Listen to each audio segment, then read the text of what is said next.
Alors bonjour, bienvenue dans votre capsule afin de soutenir un jeune auteur. Je vais aller chercher ce que j'ai besoin. Donc, euh, parfois, un jeune auteur peut effectuer l'identification de ses améliorations très facilement. Par contre, d'autres, la majorité, peuvent trouver cet aspect très difficile. C'est très difficile d'être dur envers nous-mêmes et souvent retrouver qu'est-ce qu'on fait de pas correct. Donc, attendez-vous soit à aider certains jeunes auteurs à se fixer des objectifs et d'autres à travailler à définir point par point leur objectif en étapes claires. Certains points comme la ponctuation au début ou à la fin d'une phrase va être facile pour la majorité des enfants parce que c'est quelque chose qu'ils se sont exercés à faire pendant longtemps. Cependant, d'autres vont être plus complexes, comme par exemple l'utilisation des mots experts dans un texte. Certains vont aussi identifier des parties qui ne correspondent pas à l'objectif. Donc ça, il ne faut pas s'en faire parce que c'est des enfants, c'est des jeunes auteurs qui sont en apprentissage. C'est des premiers pas. Donc, ils ont encore besoin d'aide, c'est ce que ça veut dire. Encore besoin d'aide afin d'évaluer leur texte en les comparant aux points. C'est-à-dire que des fois, la concordance entre qu'est-ce qui est donné comme objectif et leur propre texte, c'est difficile de faire l'accord entre les deux. Donc, tout ça fait partie d'un apprentissage. Ceux qui ont de la facilité à faire un travail d'évaluation, on va peut-être avoir de la difficulté à définir les étapes qui vont claires, qui vont leur permettre de poursuivre afin d'atteindre leur objectif. Dans un premier temps, on devrait les féliciter et par la suite les aider à atteindre leurs objectifs en diminuant peu à peu l'aide qu'on leur apporte. Par exemple, on a un enfant qui souhaite augmenter sa productivité. Ça, c'est comme de faire des textes plus longs. Ça, c'est comme un objectif qui va être pas mal de base pour tout le monde. Mais il a de la difficulté à augmenter sa productivité. Parce qu'un texte plus long, ça veut dire qu'on produit plus. Donc, la majorité des enfants vont avoir cette problématique-là. Il sait.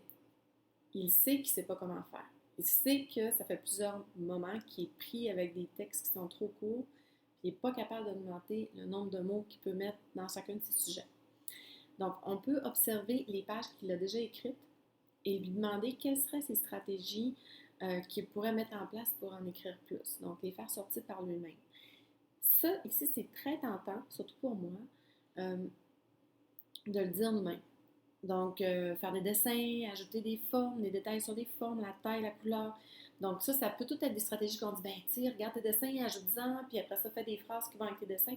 Ça, c'est toutes des stratégies que nous, on connaît, qu'on a vues dans les autres ateliers. Sauf que là, il faut laisser les jeunes auteurs le faire par eux-mêmes. Attendre, attendre, attendre, attendre, attendre. Même si, souvent, attendre très longtemps parce que les jeunes auteurs savent que souvent, on a tendance à répondre pour eux. Moi, la première.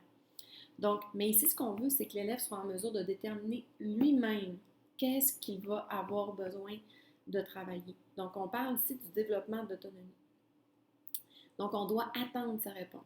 Et lorsqu'on en a une, bien là, on peut diriger son attention vers le tableau d'ancrage qu'on a fait auparavant, qui permet d'élaborer pour avoir plus d'idées. Puis là, ici, venir consolider avec un exemple. Ah oui, c'est vrai.